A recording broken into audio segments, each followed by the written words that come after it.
Oh yeah. Guys, we are live on this, what is today? Saturday? Sunday? Monday? Who even knows anymore? I am Graham Rogers, and you are tuned in to another episode of My Tight Hamstrings, and with me as always, the man playing those delicious ivory keys, my band leader, Mr. Gerard Bauer, everybody. Hell yeah. Yeah. Looking good as ever. I hope everyone's had a great weekend, you know. I hope everyone got what they wanted this weekend. And maybe some of you didn't get what you wanted, and that could maybe even be a better lesson. You know? Sometimes it's those failures, you know, that make us try even harder. You know, Thomas Edison once said, you know, it took me 10,000 tries, but on the 10,001st try, that's when, you know, things started working out for me. So let's do this. 10,001. This is the 10,001th for everyone. Today marks that, you know, 10,001st day for everybody. 10,001, guys. Welcome to the podcast. And yeah, man, I'm sitting down right now, dude. This is a new setup. I like it, dude. I feel like I'm about to give someone some freaking therapy. You know, I feel like I could give someone lessons. Dude, I feel like I could be a marriage counselor with a backwards hat on. Oh, dude, if I go to a marriage counselor, I hope he has a backwards hat. Dude, in a beard and a shirt that says "Be Happy." It's like, then I know this guy's on my side, for sure. Dude, I don't even know if marriage counseling works, you know? I think that's just something that, you know, freaking the Hallmark Channel invented to sell more airtime during Valentine's Day. Yeah. Right? Marriage counseling? What's going on? Robert? What's going on? Marissa? What's happening with your marriage? And it's always the guy. The guy's like, you know, I'm not able to communicate. And she's like, I just want him to be open with me. I try, but you know, it's just all this stuff's bottled up inside, and I just don't know how to express myself. You know, if we could just, express ourselves. Express yourself. You know, the world would definitely be a more open place and probably a little bit more also tumultuous. You know, it's good to have some things that are a little bit, you know, not big lies, but I call them lies that you would could fit underneath your bed. You know, not lies you could fit into like a walk-in closet, but like an underneath the bed lie. Yeah, just a little sneaky lie. A little snizzle lie. Do you think the world would be better if everybody knew everybody else's secrets? Absolutely not. No way. Everybody just knew everything? I don't think so. I don't think if everyone knew everything, then what would be the point, you know? There's always a lot of great things that happen from pursuing the unknown. And also, there's a lot of great things in, you know, say you're not sure about someone or something, to go in there and change your mind, you know, to go in and change that person's idea of you. Because think about it, say you met someone, or say you're flirting with someone, a boy, a girl, you know, say you had objectophilia, you're flirting with a freaking postage stamp, dude. And then and you could read them, they're like, I don't like you, and then you just give up on so much stuff. But it's that unknown that makes us traverse those scary things. And you know, a lot of times opinions can change, people can change. I really am a firm believer in that. You know, when people are like, people don't change, I'm like, dude, you're looking at a guy, you're looking at a living proof of change. Yeah. You know, Evolution, you know, it's called life-elution. Life-elution, when you're evolving through life, you know, and hopefully you can pass down those evolved genes to, you know, to kids, to maybe, I mean, dude, you can pass them down, just those acts of kindness you can give, you know, you can just, you can able to depart that learning onto someone and hopefully spread that, you know. But what I'm not a fan of? I'm not a fan of paying it forward. You know, like, dude, you like paying it back? I don't like paying for much, honestly. I guess that's maybe where I'm at, you know. But like, you know, you hear about someone in the morning will go through a Starbucks drive-through and they'll be like, I'm paying for mine, and then I'm paying for the next person's drink. I'm paying it forward, dude. If that happened to me, I would be like, all right, thank you, I'm out of here. I don't like gooby things like that. You know, does that make me an asshole? I just think that because then you're putting it on me. Then you're making... That's more about you than it is about them, Graham. Yeah. And also, like, the guy at Starbucks also yelled at me because I'm at the drive-thru on my swag cycle. So I'm also upset about that, you know? Yeah. So it's really more... It's definitely a lot of things. I think you're suffering under the burden of anti-swag cycle discrimination. Dude, and you can't misdirect that anger at somebody who's trying to buy you a coffee. Yeah. And then I would get mad at the person behind me in the Chrysler, you know, the minivan with the family inside. I'm like, so yeah, I guess that could be, something about some like swag cycle discrimination, maybe some projection. Maybe I'm projecting things that aren't really real, you know, because most everyone, when they see me on the swag cycle, it's always positivity. You know, people, the swag cycle brings smiles. The swag cycle brings laughter and love and uncertainty. You know, people ask me all the time, how much does that thing cost? And I say, you know what, it doesn't even matter about the cost, because what it's brought me in fulfillment, it's priceless. Priceless. You got to tell them that. It's priceless. It's priceless. But if you really want to know, it's $3.99. And it makes a great Christmas gift. That's what I got for Christmas, you know. It's the best Christmas gift I've gotten since puberty, probably. But yeah, man, I mean, I got to be real honest right now with everyone. I've been really gassy today. I've been really... Dude, yeah, I feel like my stomach's hitting puberty right now. It's just uncertain, you know? It's uncertain about what to do. It's uncertain about who to talk to. You know, my stomach is that awkward, gawky youth kind of sitting on the gym bench trying to ask a girl to dance, but he doesn't know how. That's what my stomach feels like right now. You know, my stomach is just a tumult of uncertainty and a little bit of aggression. Like, I feel like my stomach is that guy who's like really, really wants to get laid but can't. And so it acts out in different ways. Like, it doesn't tip his waiter, or, you know, he doesn't pay it forward. My stomach right now isn't paying it forward, and the stomach and the gut biome is so important to, like, they say all sorts of things, you know? Your gut biome controls your mood. It controls, you know, how much you're lifting at the gym. You know, your gut biome determines, you know, like what you choose to watch on Netflix. But yeah, dude, I've just been really uncomfortable all day, really gassy. Even at work earlier, dude, I was like walking into the walk-in fridge, you know, and I was letting gas out there. I was letting gas out, and you know what I was thinking is, like, my gas is so noxious right now that what I'm afraid of is that I walk into the walk-in fridge that has, you know, fruits and vegetables and all that stuff, and I'm afraid that I'm going to contaminate, you know, like some strawberries.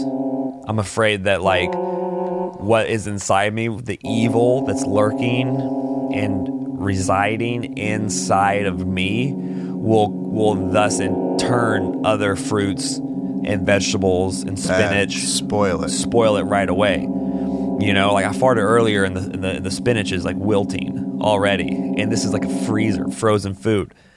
That just shows you what's going on. You know, I think, you know, I was talking to you earlier, and I was like, I wonder why my stomach has been so upset, and I think it's because I've been eating a bunch of expired meals. You know, like I'm at that point in my life where, you know, a meal is a meal. You know, like beggars can't be choosers. I'm not really begging, but, you know, sometimes you just take what you can have. You know, so take what you get, yeah. Yeah, so like I've been eating like 2-3 day old expired meals. Like earlier today, I ate a 2-day-old expired breakfast burrito, you know, and it had eggs and turkey bacon and sweet potatoes, and, you know, like those are all fine ingredients, but, you know, you let that sit for a day or two, you know, like those eggs are not meant to be old, you know. And then the last night I ate some expired freaking turkey chili, and that was weird, going to bed on a full stomach of turkey chili, a whole freaking stomach full of turkey chili, and hot Cheetos, and flammy hot Cheetos. Going to bed on that, dude. No wonder I'm a mess today. No wonder I'm freaking, contributing to freaking global warming. What goes through your mind when you're eating all that food? Anger. A lot of anger. Yeah, I when I eat that kind of food, I don't eat it for enjoyment. I eat it rapaciously. I eat it very very angstily. It's not. I'm hunched over and I am and I don't breathe at all when I eat that kind of food. I don't breathe. I just swallow it. I inhale the food, and it's not pleasant, right? And I take it out. I take out my life problems on this turkey chili. I prepare it hastily. Oh yeah. Fuck you. I don't even care about you. Yeah, I'm like, fuck you. No foreplay. There's no foreplay. I'll spill some on the carpet and then I'll just pick it up and eat it. And there'll be like a little piece of hair on there, but that adds to the annoyance also.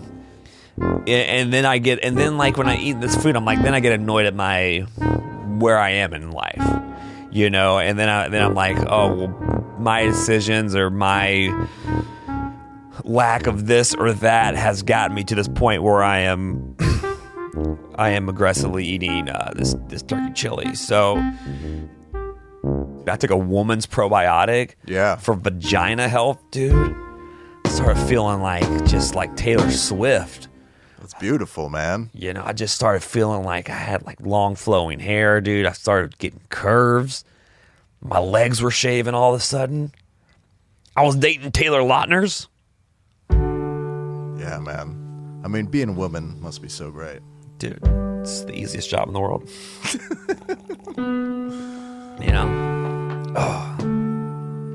Yeah, dude. So, maybe that's also why I'm feeling a little sensitive, because I've been taking actually women's probiotics for the last week or so. Yeah. Once again, because they were expired. Yeah. Because probiotics are live bacteria. And the women's probiotics are the live bacteria that also, like to talk behind each other's backs. Yep. Dude, so I'm gonna get a computer, dude. I haven't had a computer in I've been managing life on a freaking iPhone 2. I've been managing life on this, dude. This is everything. Dude, you know what? I can't afford a laptop, but you know what? I can't afford one, but you know what? I'm going to buy one anyway because my mind is made up. My mind's made up about something. I'm going to do it though because I miss waking up and typing. I miss writing jokes on a laptop. I've had a little bit of a mental block when it comes to actually sitting down and writing, especially for some reason. So a notepad, okay, like a notepad, pen and paper has been completely freaking me out. I just can't think about. There's so much stuff going on in my head. I don't feel like I have I don't feel like my hand can communicate with a pen right now. Oddly enough, sometimes it ebbs and flows, but right now I really, really, really want to. I want to lay it all out on a keyboard like Mozart did when he was writing the Requiem. I want to just flow, totally uninterrupted. And just, I kind of just want to get organized again, I feel like I just want a computer because I just want to watch porn on a normal size screen. Yeah, honestly, dude. There we go. This is what I've been watching porn on for the last few years. And, dude, and now you're attracted to smaller women. It's weird. Dude. Micro women, dude. Yeah. And it's hard because there's no tripod. You have to prop it up against a pillow or a freaking a windowsill. You ever watch porn against a windowsill, dude? That's when you're in a weird place in life. Also, after eating 2-day-old freaking turkey chili, no wonder I'm freaking No wonder I'm a freaking mess right now, dude. I'm eating freaking windowsill turkey. Porn turkey, dude. I just want to get my life organized, dude. If I had $1 million, dude, if I had the money, you know, there would be some things that would change. You know, one of those things would just be like, you know, just the reorganization, you know, of my life. You know, sometimes I feel like I'm in a rut, Gerard. Sometimes I feel like I'm in this perpetual rut, and that's why every day when I'm working, I'm making smoothies, dude. I'm making acai bowls. I'm making harvest apples. I'm making menage a trois, mangoes. You know, when my hands are literally getting stained with acai. You know, I think, you know, I'll be mixing up smoothies, and I go, what am I fucking doing? I'm gonna quit. But I can't. But then again, all these things going through my mind, like, okay, well, nothing great has been accomplished from fear. Nothing great has been accomplished from not taking those chances. And, you know, it crosses my mind a lot. And I'm like, you know what? What I'm going to do, I'm going to quit. I'm going to order a computer, and then I'll just fucking be homeless. And I'll just be like... Just find the Wi-Fi. I'll find the Wi-Fi, dude. I'll pay $40 a month for a gym membership, you know. But then again, I don't know. How much are we willing to sacrifice for what we love and for what we're worth? I don't know. I just had to think about that. You know, quitting your job and just fully committing to something could be the greatest thing I could ever do. It also could be or not. But that's the risk you got to take. You know. And I'll tell you one thing, because at my other job, I listen to a lot of successful people on podcasts. There is something where that once they have the plan, they go through with it. So what you need is a laptop. Is your plan. Yeah, but I need a laptop in order to write down the plan.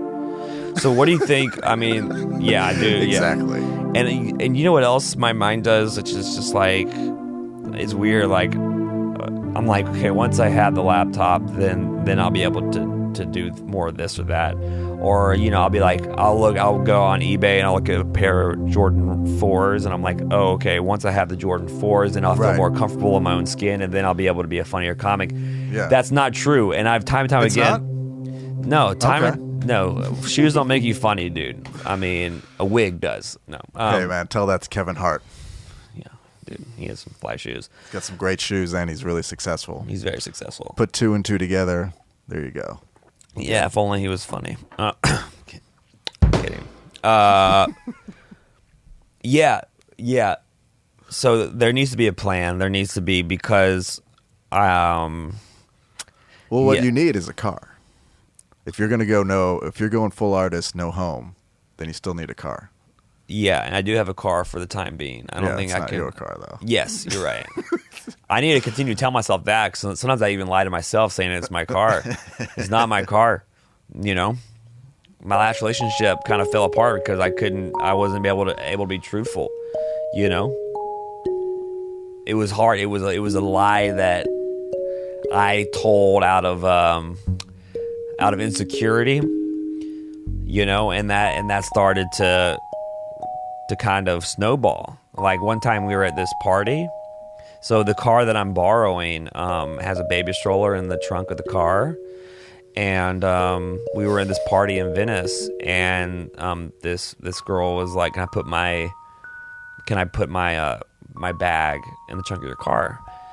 And I was like, "That's not a good idea." She's like, "Why? What's in the trunk of your car?" And my mind was like, "The truth." Fucking dead body beating. You can hear the heartbeat of the stroller. Boom, boom. Yeah, but what's in the trunk, Graham? What's in the trunk? It's, you know, it's a baby's stroller. That's not mine. But I ended up lying again. I said that it was my boss's stroller. I didn't say it was my friend's. Yeah, and I was like, I had to take the stroller home one day after. I'm just like witnessing myself lie in real time, and I'm like, what am I doing? Yeah, that's a silly, silly lie. It's a silly lie, but dude, it was all those, you know? I mean, I've just been lying and lying and lying about dumb things, dude, and it's time to stop that behavior. It's not good for anyone. It's not good for me. I don't know why I do it. I don't know where it's stemming from, but it's something that I'm aware of. It's something that I know I need to get better at. It's a character defect, you know? Remember when you told that girl that you had a meeting with Netflix the next day, and the next day was a Sunday? Of course. Dude, when I would go to AA meetings, I would tell this girl I was going to writers' meetings. And then she was like, well, I see on your chalkboard your sober birthday. And I was like, yeah. Yeah, it's very strange, the lies that I've told. But you know what also is odd is that in front of a room full of strangers and on this podcast, I can be very truthful. In front of my friends, comedian friends, in front of my fellow, people, my fellow recovery people, I can be very honest with. But it's very hard to be honest with myself. And it's very hard to be honest with people that I'm very intimate with. And I don't know where that stems from. That's something that I'll probably have to think about, That's some homework I should do. That's some homework I need to do, some self-homework, and I can tell you right now, Graham, because you're afraid. Yeah. I mean, to really dive in, I am afraid. Well, you're afraid to let that person see that. I mean, yeah, I obviously, if I'm lying about weird things, like I was talking to my sister about it, and she was like, Graham, girls don't care. Like she was like, we don't care if you have a car, but it is weird that you lie about it. They care about the truth. They care about the truth, and that's something that I'm just not used to being so forthright with. Forthright with. Yeah. Yeah. Wow. Damn, dude. I just felt like I gave a freaking baptism, dude. Well, guys, that's another episode of our podcast. That's our exit music, which means it's time to wrap this motherfucker up. Please, if you like the podcast, give us a rating. Download and subscribe on iTunes or Stitcher or on SoundCloud or Spotify or Friendster or Napster or freaking LimeWire. Yeah, dude, LimeWire. Freaking dude, write a letter to your parents saying how great this podcast is. Whatever it is, man. Whatever way you can help us out, we would surely appreciate it. I'm Graham Rogers, and of course, let's have our very fearless and handsome band leader take us out with some smooth, cool music. Mr. Gerard Bauer. We'll see you next time. Best love.